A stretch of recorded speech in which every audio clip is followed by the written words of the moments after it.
I do so love the smell of melting cathedral in the morning, don't you? So, no more smelly bovid abhumans. No mad scientist with his army of lobotomized friends. Are you sure? Anthrax was eager to field test those upgraded servitors he acquired from Bob the Tech Priest. Still no? Not even the feminine wiles of Teresa could lure you away from my side. Well, I must say I am touched, my friend. I might even shed a tear. Now, do try your best not to end up a rotting trophy hanging from some cultist's belt, You exit the ship, and there is mayhem everywhere. The acrid smell arising from the smoldering crater of the basilica burns inside your face. The noxious gas filled the air as panic and confusion reigned supreme. You could barely tell the citizenry from the cultists. Everyone was in the grasp of the mad confusion of battle, and without mercy or hesitation, Kazazel and his band gunned down everyone they came across. Just think of it like a prison riot, my friend. Enjoy the carnage. You decide against wasting the Gauss rifle on these poorly equipped humans and return to your trusty las rifle. As you make your way to the entrance of the catacombs, you shoot at the random figures silhouetted by the flames of the basilica. It's difficult to tell which ones you kill. None of them are real threats, not to you, or Kazazel, or this unit. You don't know much about the others you're fighting with. You heard a bit on the ship that they were ruthless killers, assassins, and mercenaries that worked directly with Kazazel. They were killers. That's what they did, and that's what they were very good at. Many people on Kazazel's crew were entrepreneurial, looking to expand their own power and wealth within the crew. Kazazel's personal guard seemed to be driven by a desire to simply kill and reap the rewards their master gave them. They were all humans, and they were all armed with some of the finest gear, from the Officio Assassinorum, to the car skins, to the scions, to the commissary, to even the Inquisition itself, by the look of some of what they were carrying. Your prized possession was your Gauss rifle. No one else could quite match the rarity, power, and versatility of your weapon, but your carapace armor and other gear were less impressive compared to the others. Some even appeared to be wearing power armor of their own. Enough of the shooting gallery. Let's get to work. Let's cleanse this place of the foul demonic taint, or whatever. I hate it when Teresa's right about these sort of things. But one can hardly loot, plunder, and torture with impunity while demons are running about. My soul is a very fragile, tender thing, and I'd like to stay where it is. But that doesn't mean I have to like it. Playing hero is decidedly not my thing. It never pays well. You tend to get more gratitude than coin. Come on, let's get on with it. You begin making your way down into the catacombs, which is quite difficult. Many of the passages were at least partially collapsed during the bombardment.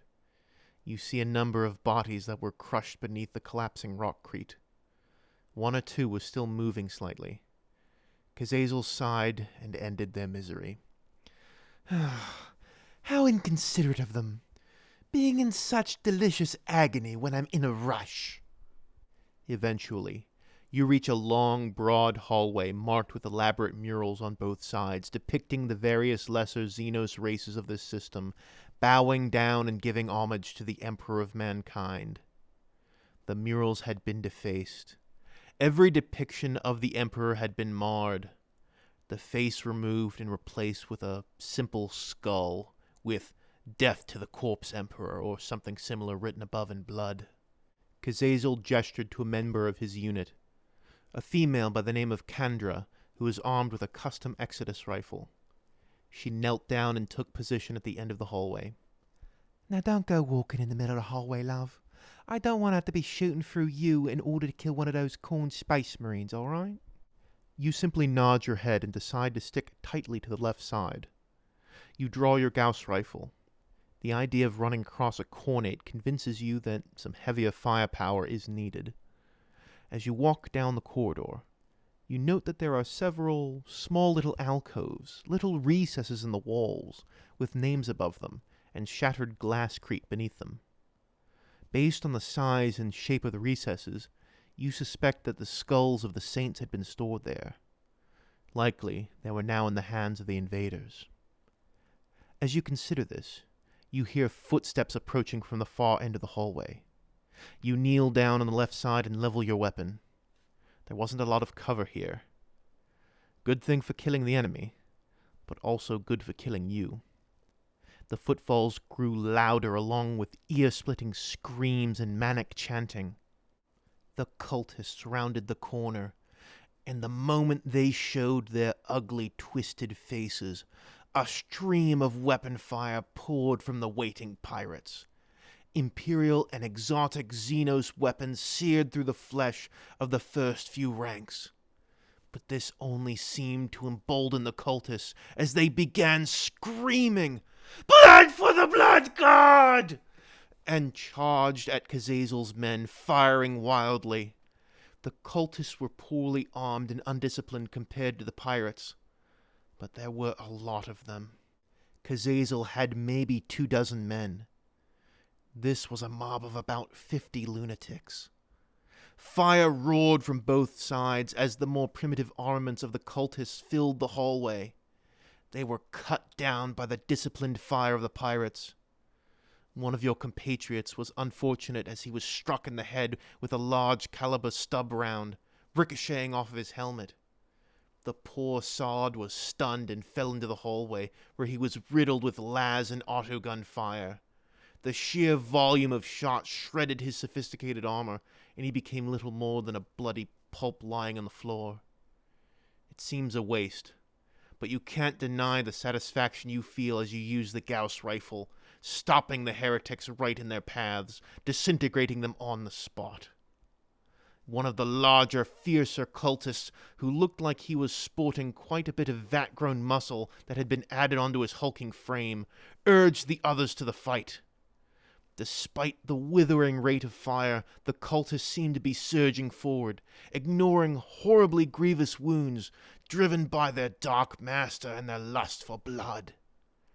Suddenly, a single, definitive shot rang out from the back of the hall as Kandra fired her weapon, neatly spattering the head of the cultist leader like a ripe melon. Does Khorne still want the skulls when they've been shattered like eggshells, I wonder? With the sudden death of their leader, the swing in morale was palpable. You could almost feel Khorne withdrawing his favor as the shrieking maniacs were reduced to mere men and women, coming to their senses in the middle of a vicious firefight. They began to panic, break, and flee. "Gun them all down, my lovelies. I don't want any of these scum getting away." The pirates did not need the encouragement, and went about the bloody business of dispatching the cultists. A handful managed to scurry away around the corner they came from. "Run them down. I don't want any of them telling their hulking masters a thing. Kill them." Sprinting blindly into the catacombs after some cultists could be extremely dangerous. You have no idea what kind of allies they might have nearby. Cornates don't seem to be the sort to leave traps behind, but there might be some other group still involved in this invasion. Staying behind and letting the others go might rob you of some esteem in Kazazel's eyes. Rushing forward seems like a risk, but if it's successful, it might be a nice feather in your cap as you rise through the ranks. So, do you wish to lead the charge after the cultists? Do you wish to go after them, but perhaps let somebody else take the lead to protect yourself just a little? Or do you want to stay behind and mop up the dead and dying cultists, destroying their skulls where it's safe? The choice is yours, and you can vote in the community tab. You can also suggest your own actions, and if your suggestion gets enough likes, it can influence the path our main character takes. The story is in your hands. No man do they call me. My mother and my father, and all my comrades as well. Thank you all for listening to this week's episode of Kazazel's Merry Marauders. If you like what you heard, please leave a like and comment to ensure that demon worshippers don't infect cathedrals near where you live in order to summon their monstrous masters. If you are not yet subscribed, please do so, as we are very nearly at 10,000 subscribers, and that will make me a very happy no man. If you would like to support me further, you can do so via PayPal or Patreon, both of which will be linked below. And if you have no idea what's going on, you can click on the playlist to start the story from the beginning, and that link should be on screen right now. Thank you all very much. No man out.